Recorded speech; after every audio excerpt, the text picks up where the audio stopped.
Hi everyone, welcome to today's video. So, as promised, I'm going to do an updated brow routine because of this new technique I have been trying out to add height to my not a lot brow hairs. And it really does help frame the face. So then I'm going to be putting on the Too Faced Natural Eye Palette. So back to my roots. Thought I'd show you guys, even though I put this on a previous video for recommendation, I'm going to show you guys how easy it is to work with. So I'm going, now why would we want to add height to the top of our brows? Well, because how does the space on our head, on our face, how is some of it determined by? It's determined by kind of the height of your brow, which brings you lift to the face because you have a higher brow. You know, your nose placement, your cheeks, everything is, strategically placed to have how you were born. So then once you know kind of if you have an area on your face you want to enhance or bring forward or shadow and kind of bring back, then you need to understand kind of where your weak points are, where are the points that you want to bring forward, how is it, what will it benefit you by hiding them or highlighting them, especially on a mature face. So, as I said before, my eye space is small anyways. I was born that way. And the color in my brow at the age of 52 is basically gone. I don't really have a pigment in there. I used to get them colored every time I colored my hair, which I get my hair colored every 3 weeks. And then it got to where I had big gaps in my hair from a bad waxing and aging, so you couldn't really color it because then I had big holes, kind of like a colored brow, big hole, da da da da. So I just stopped doing that. I draw them on. I kind of use the layering technique, and that kind of I do use to make them look as natural as possible, to make them look bigger. And now remember, just because we had small brows in the 80s and they were very, very small and very, very precise, and in the 90s, doesn't mean that's what's in style now. I understand. I totally do. And watch, I'm going to put some hair powder on my hair because it's making me nuts. This is, I put eyeshadow on my hairline all the time. When your hairline gets too light, or say it's thinning, if you have that problem, you can just use any type of hair powder or any type of eyeshadow, and you just tap it into your hairline, and it really defines the space around your face. I mean, I know a lot of young people that tap eyeshadow or anything hair powder that you can buy at the drugstore right into their hairline just because they want more, because more is more. So I'm just showing you guys what I do, and because sorry I got distracted by looking at that in my camera. It was like yuck. So you define your space, frames your face in a little more so it's not washed out. Color defines things. So here's the brow technique. I'm gonna grab a mirror for the up close and personal work. And it's too hard for me to kind of look forward into the camera. So I'm just going to look in my little mirror and talk you guys through it. So I'm going to use Dior in the shade Chestnut. I go back and forth between chestnut and brown. Chestnut is a newer color purchase. Really liking how chestnut looks up against my hair. So I'm still going up. I'm kind of drawing in some more front brow hairs. Then I'm defining this lower part. Now, with a light hand, I'm going to start going above my brow.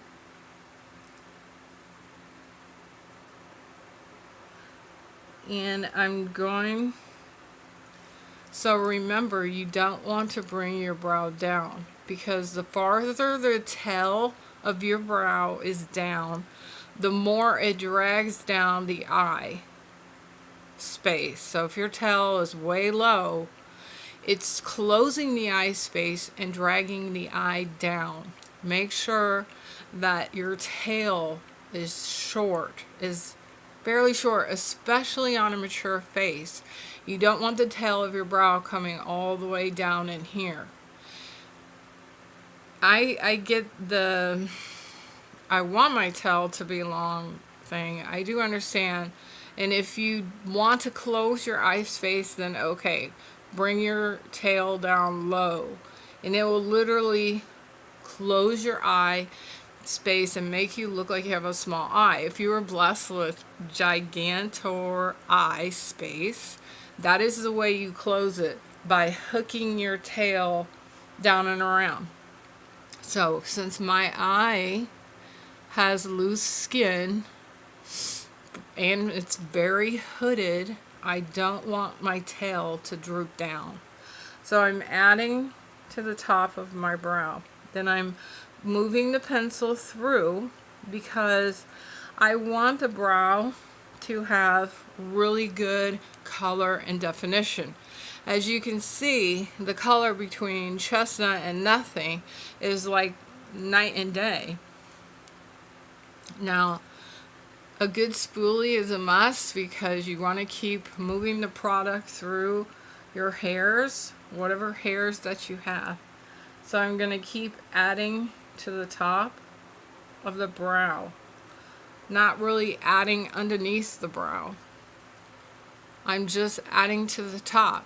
Now I'm going to move over here,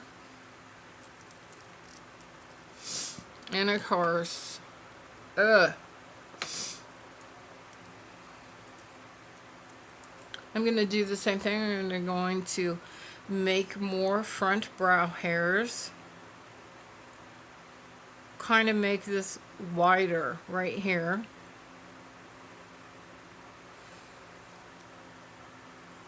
Then I'm going to define this lower section. So I'm trying basically to kind of make a square. So I'm going to start adding to the top. This brow has basically no hair right here, so I really do have to fill it in up top. See, I'm going over the top of my brow,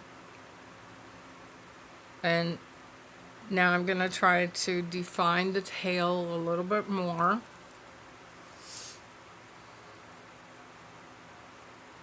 This chestnut color and this Dior eye pencil has a titch. Chestnut has a titch of reddish in the brown color pigment. So it's brown based in a reddish.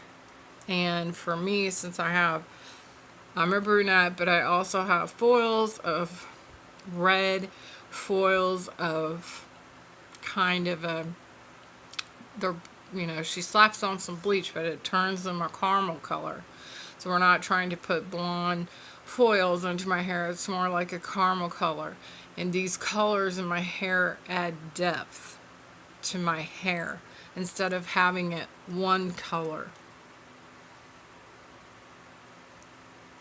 This side has a very sparse front, and whenever I take pictures, this side looks great, it's real dense, and this side is very not dense. It doesn't look that great.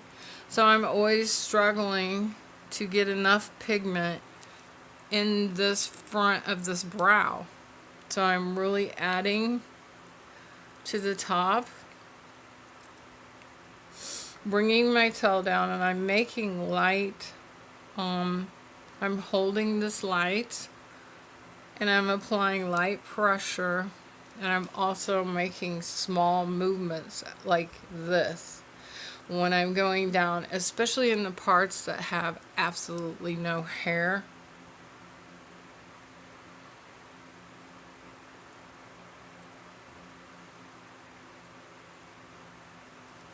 Adding to the top of the brow, I'm making a brow from the top, not drawing underneath of it anymore, because I am creating the illusion. I'm lifting lifting my face, because the brows are a defining point to your face. So I'm lifting the space by building the brow from the top. Then I go in with Tarte and taupe, and this is adding depth because it has kind of a gel-like factor to it with tint. So it's adding color, it's adding depth to the brow, it's giving it a more natural appearance because it's adding texture and color. And I love the Tarte eyebrow gel the best. Now, I always tell you guys I do own others. I own the Anastasia brow gel. It's very good. And I own the Hourglass. But I find myself always reaching for Tarte mostly because of the wand. This wand is very, very small, and for my not so big eye space, it's very accurate to work with.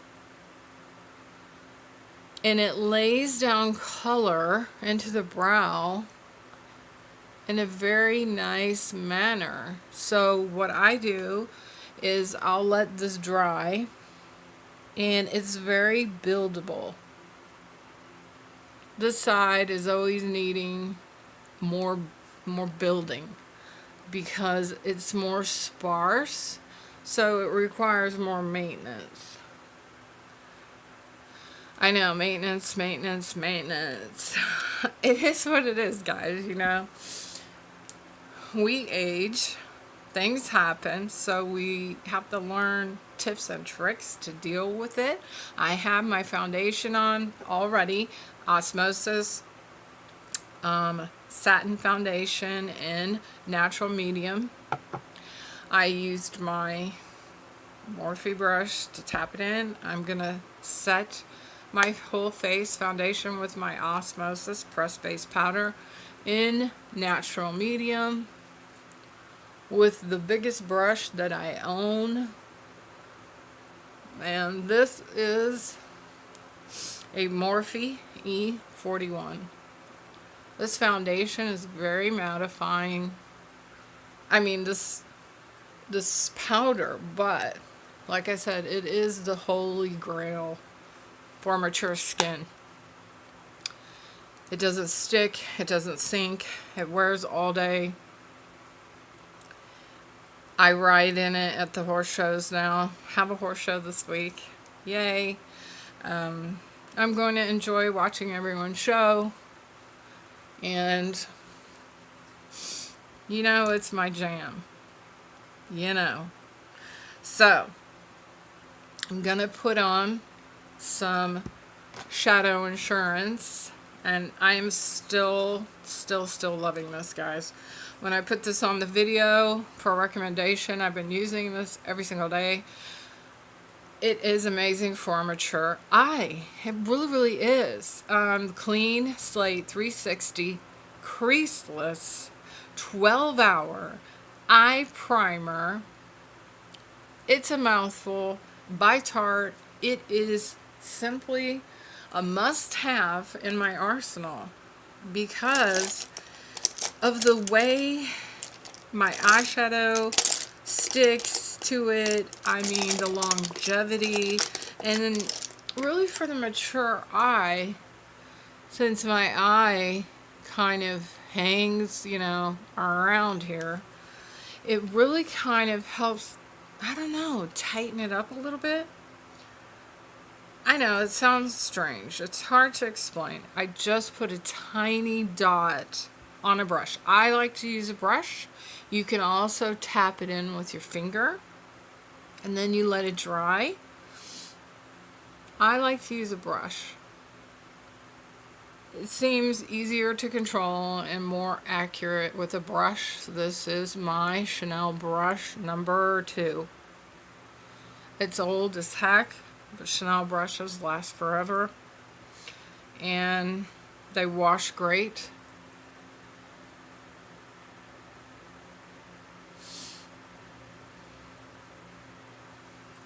Now I'm going to do this side. I think I got too much. It is an amazing product. Especially for the hooded eye, I find this whole creaseless claim on the bottle, I 100% agree with. Now, I would tend to say, creaseless, whatever, okay, but I've worn it enough, experimented it with enough, that the claim on the bottle is 100% accurate, because my eyes crease naturally here, especially when I'm open. You can't even see my eyelid, and it really doesn't allow the shadow to crease where your eyelid disappears on my face. If you have mature eyes, hooded eyes, big eyes, small eyes, this is the bomb for setting eyeshadow. It is just the best thing I have used outside of my NARS that I always use. I'm still using Osmosis, still putting on my moisture stick. I just think it is critical for the mature eye to have some moisture down before the product goes down for the under eye, for it to last all day, to wear, so your under eyes don't crack and look dry. Moisture is youth. So I want to share with you guys this conversation. Well, it wasn't really a conversation.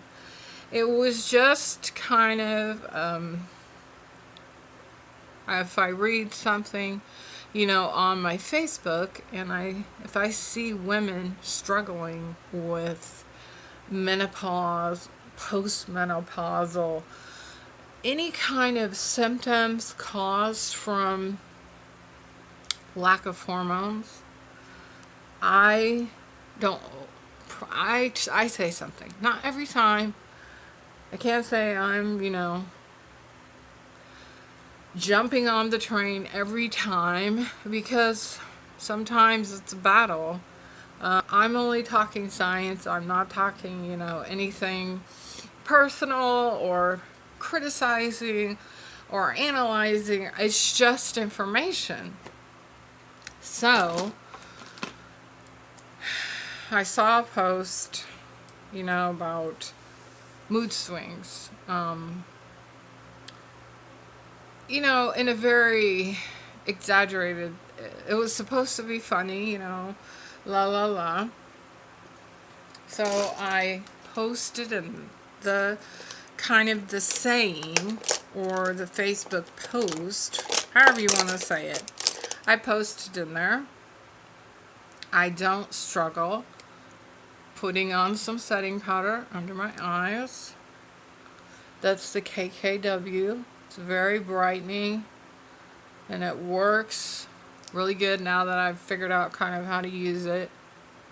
And then you just tap off any excess after you're done putting your eyes on. So I posted in there, I don't struggle with any of that. You don't have to.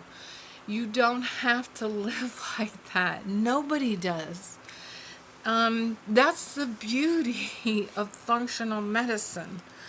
I can't save everyone. I can only pass the information along and hope to help people, women, men.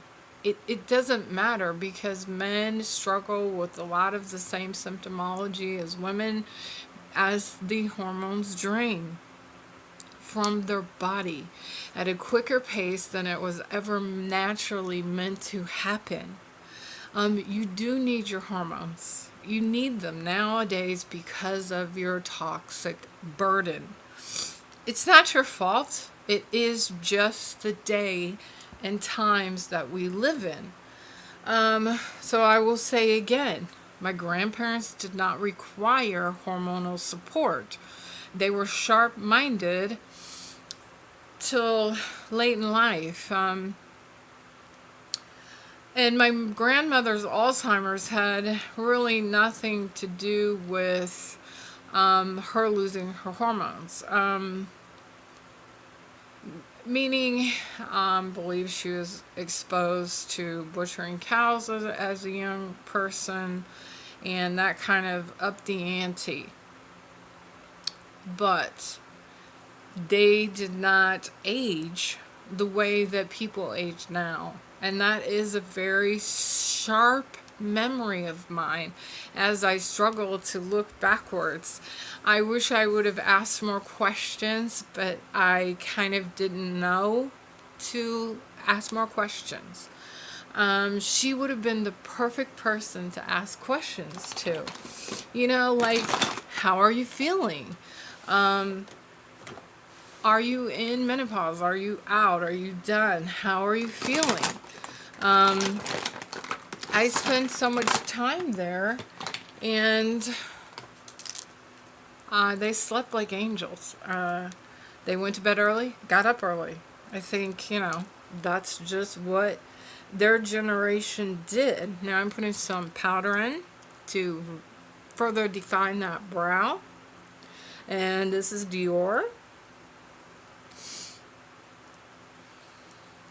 And you can already see the difference because this brow is not bold like this one.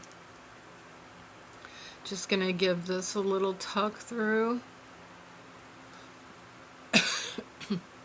So I posted on there. I don't suffer bioidentical hormones. It is the body's natural juice. And an answer came back, oh, I tried those, it didn't work for me. Okay.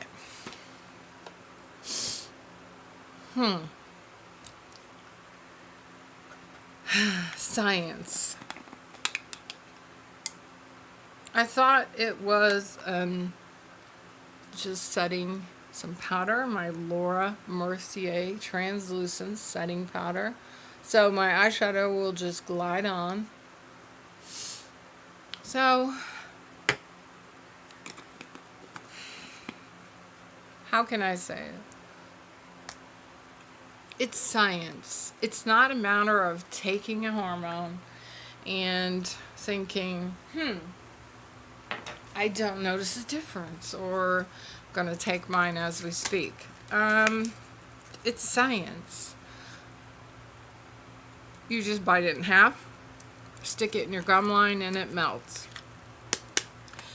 Remember, this carries estrogen estriol, estradiol, testosterone, and progesterone. Progesterone sleeps us tight. That's why we sleep like angels when we're young, because we have plenty of progesterone on board. Testosterone is your sex drive. That's why people say, as we age with the same partner, it's great to be friends with because the sex just goes away. It dies down. You don't really want to have sex. He doesn't want to have sex. And I'm sure that is the case for many, many people. But I understand bodily functions, how the body works. And you don't have to live like that if you don't want to. You can have sex. You can have desire. You can be completely functional in that department with your husband, your partner, whoever your partner is. It doesn't matter. Whoever you love, it doesn't matter. And you can have those feelings and desires in a total way that you did once when you were young.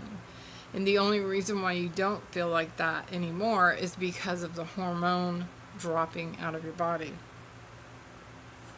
So, I'm going to go in with Heaven. This is a white matte color in the palette. And basically, I just make sure this is all over the eye. And I know, long video. Videos. Video links. Okay. Who knows? Maybe I'll never make short videos. I don't know. I'm gonna figure it out. So the moral of this posting story is, it's not a matter of working for you. You get a blood draw. They see where your levels are. They start you on a lower dose. They base the titration of the dose based on how do you feel? Are you sweating? Are you angry? Are you kind of going like this? Do you want to have sex? There's a lot. Are you sleeping? There's a ton of questions that the functional doctor will ask you. And at the end of the day, the body recognizes it 100% as its own juice because it's bioidentical, made from plants. We most resemble plant reproduction per se. It's male, female parts of plants. And you have to understand the function of the bowel. What role is it playing, the function of your brain and hormones? Remember, this guy up here is swimming in all of your minor hormones. Why do you think the brain shrinks as we age? Because the hormones drain out, everything goes down the drain, which allows brain tissue to shrivel. It's not fun. It isn't great, but you can kind of halt it, slow it down, get in the way of this process. It doesn't have to be like that. So the conversation, I didn't say anything more. I just think it's sad, and now I'm going in with strip poker. That women, or this particular woman, gave up so easily. It made me wonder, did she ever even try them? Because scientifically, if you put something back that you don't have, it's not a matter of working for you. It's a matter of, did you give it enough time? It's not something that you just start taking. It took my body probably 3 weeks to kind of right itself when I very first started hormones. And we changed the dose probably 5 times now, 6 times, because why? I've lost so much weight. Fat cells in a female holds estrogen. The thinner you are, the more you require to take for your body because you don't have fat hanging on to it all over the place, telling your brain you don't need any. So, that's a big deal. So the smaller, the less body fat percentage that you have, the more hormone replacement you require. The heavier you are, the less you require. So when I started taking hormones, I was, 70 pounds heavier. So that's a big deal. It's a big drop, which requires more support. But you just stay with it, you retitrate, re-blood draw, and I'm telling you, the life that you can lead, hormonally supported in this day and age, is so worth the extra effort. I can't even stress to you enough. It is the same thing for my husband. For men, now I'm going in with Cashmere Bunny. It's a matte. I'm still on mattes. Still working with the matte colors. Same thing for men.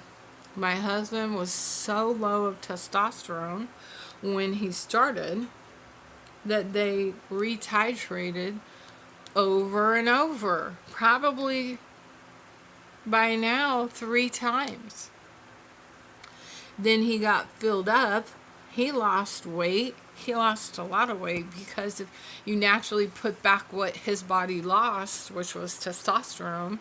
So his body naturally, without working out, but he does get tons of steps a day at work from his particular job. We're talking 9,000, 10,000 steps on the regular. So he just dropped weight naturally because his body got back what it lost. So it reverted back to his natural body weight of his youth. And that's what happens. I'm just building the colors slowly. And he's more stable emotionally, so am I. So anyone would be. It's a science. It's not my opinion. It's not, oh, this works for me. Okay, it would work for any human in our age group because it is science. It's easily researched. It's easily looked up. Bioidentical hormones are all over the internet. The information is all over the internet. And go to SusanSummers.com. Go to her website. You can find, she has a, is it called an algorithm? I don't even know. Kind of a search engine. In her website, you can put in your zip code, find a functioning doctor near you for free. Because it's such an important topic. It's such an important issue as we age. Now I'm going to tap on some shimmer. And she's very passionate about it. So am I. I think it is such an important subject. I see so many people suffering needlessly. And all I can do is keep making videos, sending out information, and talking to people. Believe it or not, people ask me lots of questions in person. Sometimes people tell me I'm in the wrong career because I'm so knowledgeable. I'm so well studied about medicine and the functions of the body. But it's just a passion of mine. So I just spend time on it because it's important. It's important for my family. It's important to me. I can only save me or my very close people that live with me. I can only try to save us, but I still have the same goal with YouTube. So the goal is interaction between the people who watch my videos and me. So someday, I don't know when it will be, and somebody reaches out to me in the comment sections and asks a question and opens a dialogue. And then other people can see the dialogue that's happening below. And it might spark in them another question or another thought. Maybe they can get information that they wouldn't have had before without this dialogue opening up. Maybe they're having, emotional problems or physical problems, or I don't even know what kind of problems. There's so many kinds of problems out there. And maybe there's something we can do as a 50-year-old crowd, even if you're younger, you're still welcome, to help out, to kind of spread the information. It's so important to just try to help people on this planet in this day and age. And I'm very passionate about it, that we can all have the same level of health, the same level good feelings. We can all be supported hormonally. We can eat organic food. We can make great choices. And it can happen. So that's still one of my goals. And it's a big one, I know. Because people, the only time I've actually ever heard anything about my videos was just a few times that I've shared them on Facebook, and the comment was negative, and the comment was, oh, they're too long. I don't have time to sit down to watch that. Okay. I don't know. I can't decide whether it's better for me just to post up a bunch of 15-minute videos or sit down and make a long video. I don't know. If you guys know, tell me in the comments below. If you guys have an opinion going down, let me know. Maybe we can open up a dialogue about video length. I don't know. I mean, it's a struggle. It seems like I have more to say than just 15 minutes. But yeah, I do realize that it's a lot of time to take on a video. I get it. So, I'm going to sign off here because the video is already 25 hours long. And I hope you guys got great information about building the brow from the top in our age group. It's really helping lift the face and lift the space, making it look like I have higher brows, more eye space to work with when I don't. So makeup is an illusion. We can create forward, back. I can highlight my cheekbones. I can color in, to try to hollow out my face. If you have a very round face, you can use bronzer and contour to make the face look carved, to make the face not look so round. Everything that you have going on your face can be enhanced or brought back with makeup. So, remember, we're all aging. We're all on the warpath of, is it a warpath? I mean, we're all learning together. We're all wanting to be healthy and feel good and look good. Just because I'm 52 doesn't mean that I don't want to look my absolute best and be my best self. So, my best self gets on here and makes extra long videos. So, talk to me. Subscribe to my channel. Hit the notification bell. Love you guys, and I'll see you in the next one. It's probably going to be at the horse show.